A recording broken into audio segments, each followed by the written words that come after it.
Dans la série Orbital moléculaire et symétrie, je vais ici vous parler d'opérations de symétrie. Bienvenue.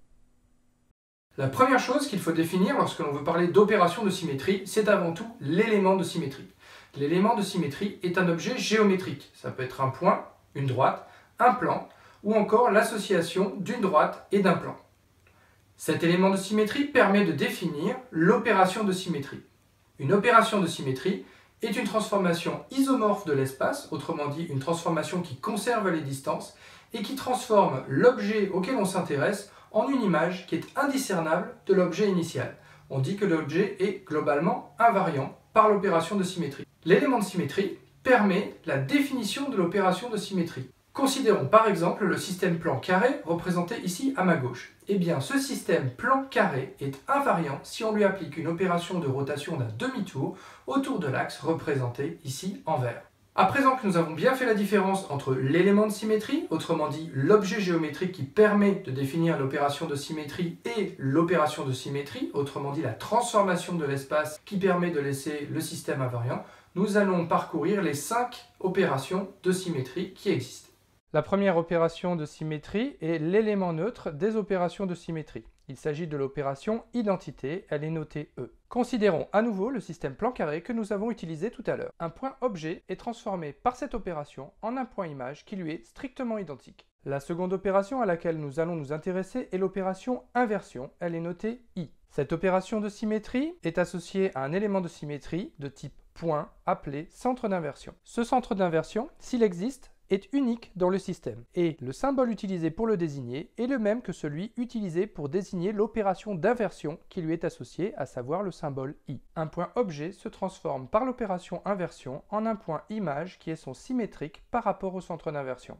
La troisième opération que je vais vous présenter est l'opération de réflexion, elle est notée sigma. Cette opération de symétrie utilise comme élément de symétrie un plan appelé plan de réflexion. À un plan donné ne peut être associé qu'une seule opération de réflexion, si bien qu'on utilise le même symbole, à savoir sigma, pour désigner à la fois l'opération de réflexion et le plan auquel elle est associée. Un point objet auquel on applique l'opération de réflexion donne naissance à un point image qui est son symétrique par rapport au plan. La quatrième opération de symétrie est l'opération de rotation notée CNK. L'opération de rotation s'appuie sur un élément de symétrie de type axe appelé axe de rotation. À un point objet est ici appliquée une rotation d'un angle 2π sur n pour générer le point image. La dernière opération de symétrie à laquelle nous allons nous intéresser est probablement la moins intuitive. Il s'agit de la rotation impropre, également appelée roto-inversion. Elle est notée SNK. Cette opération de symétrie est basée sur l'association de deux éléments de symétrie.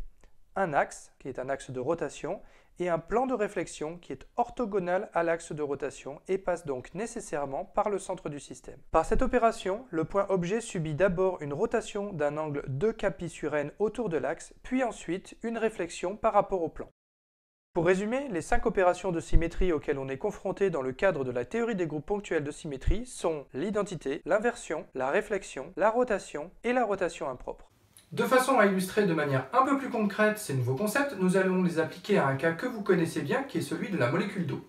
La molécule d'eau est constituée de 3 atomes, un atome d'oxygène, 2 atomes d'hydrogène. Les deux distances oxygène-hydrogène sont égales et la molécule a une forme globalement coudée. On dit que cette molécule appartient au groupe de symétrie C2V. Nous verrons les groupes de symétrie plus en détail au cours de la prochaine vidéo. Ce à quoi nous allons nous intéresser ici, ce sont essentiellement les éléments et opérations de symétrie qui caractérisent cette molécule. Eh bien, les éléments de symétrie que l'on peut définir sur la molécule d'eau sont d'une part un axe, donc un axe vertical qui passe par l'atome d'oxygène et qui passe exactement entre les deux atomes d'hydrogène. La molécule est invariante par rotation d'un angle π autour de cet axe. Ensuite, on peut définir comme élément de symétrie le plan de la molécule, qui est un plan par rapport auquel la molécule va être invariante par réflexion. Puis enfin, un deuxième plan, qui est un plan orthogonal au plan de la molécule et qui contient l'axe dont nous avons parlé précédemment, plan par rapport auquel la molécule est de nouveau invariante par réflexion. La dernière opération qui laisse le système invariant est évidemment l'opération identité. Nous avons donc ici 3 éléments géométriques, 3 éléments de symétrie pour la molécule d'eau, un axe et 2 plans, et 4 opérations de symétrie qui leur sont associées. Retrouvez toute l'actualité de cette chaîne YouTube sur le site internet dédié ainsi que sur Facebook et sur Twitter. Si la vidéo vous a plu, laissez un pouce et puis abonnez-vous. À bientôt!